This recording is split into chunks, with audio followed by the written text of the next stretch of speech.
ભાજપના નેતાઓને તો ભ્રષ્ટાચાર કરવામાં પૈસા ખાવા સિવાય આ બધી જ જગ્યાએથી બ્રિજ આખો હળી ગયેલો છે.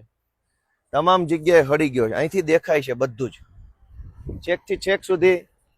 કેમેરામાં કેટલો તૂટલો દેખાય છે અલગ વિષય, બાકી નરી આંખે જોવો તો કોઈ પણ સમયે આ બ્રિજ ગમે ત્યારે તૂટે એવી પરિસ્થિતિ ગણી શકાય આપણે. પછી તો સરકારી એન્જિનિયરો સ્ટ્રક્ચરલ સ્ટેબિલિટીનો રિપોર્ટ કરે અને ચેક કરે કે આ શું છે. આ જુઓ, આ હરિયા નીકળી ગયા છે કાયદેસર, છતાંય તે કોઈના પેટનું પાણી નથી હલતું. પછી જ્યારે બ્રિજ તૂટી જશે, ખરેખર 10-15 લોકો નીચે પડશે, દાખલા તરીકે એકાદી બે ગાડીઓ ફોર વ્હીલર પડશે, પછી કહે છે કે આ 10 ગાળા પૈકી એક ગાળો તૂટ્યો છે. પછી આવી બધી મોટી મોટી કેટલા 1 2 3 4 5 6 7 8 9 10 ગાળા છે. 10 પૈકી એક ગાળો તૂટ્યો છે. કડક કાર્યવાહી કરશું, તપાસના આદેશ આપશું. આજે જ સવારે માંગરોળ પાસેના એક ગામમાં બ્રિજ તૂટ્યો. હવે આ બ્રિજ તૂટવાની રાહ જોઈ રહ્યા હોય ભાજપ વાળા એવું મને લાગે છે.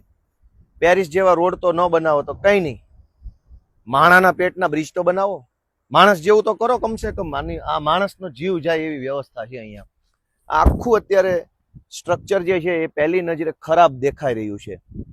સામાન્ય નજરે જોવો તો એવું લાગે કે આ બધું યોગ્ય નથી, પણ હવે કોણ સમજાવે? આ જોઈ લો, પેલી બાજુથી સરિયા નીકળી ગયેલા છે. આ બાજુ તો પાણીમાંથી જવાય એવું છે કે નહીં? હરિયા એ બાજુ તે લોખંડના સળિયા નીકળી ગયા છે.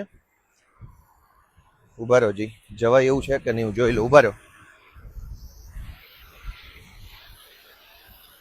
હવે આ પાણીમાં લીલ છે, આમ જાયશ તો લહેરી જશું તો પડશું પાછા.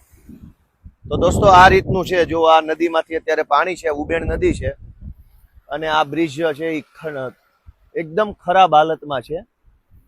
આ બધું અહીંથી નજરે દેખાય છે ખરાબ હાલતમાં. હવે આની કોઈક સાર સંભાળ લે તો સારું. એક વખત આ હરિયા બતાવી દઉં નજીક આવીને. કોઈને શરમ નથી, કોઈને.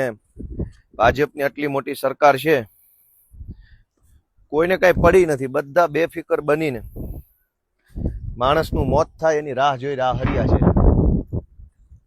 ક્યારે તૂટે અને માથે પડશે એનું નક્કી નથી. અને એકદમ ખરાબ છે સ્ટ્રક્ચર. એકદમ અહીંથી ચોખ્ખું દેખાય છે કે આ બધું હળી ગયું છે, આ સ્ટ્રક્ચર આખું. કઈ જવું નથી. હાલો, લોચા પડશે વળી. ભાજપ વાળા તો કઈ બંધાઈ દેશે નહીં. તો મિત્રો આ રીતની વસ્તુ છે અમારા મત વિસ્તારમાં.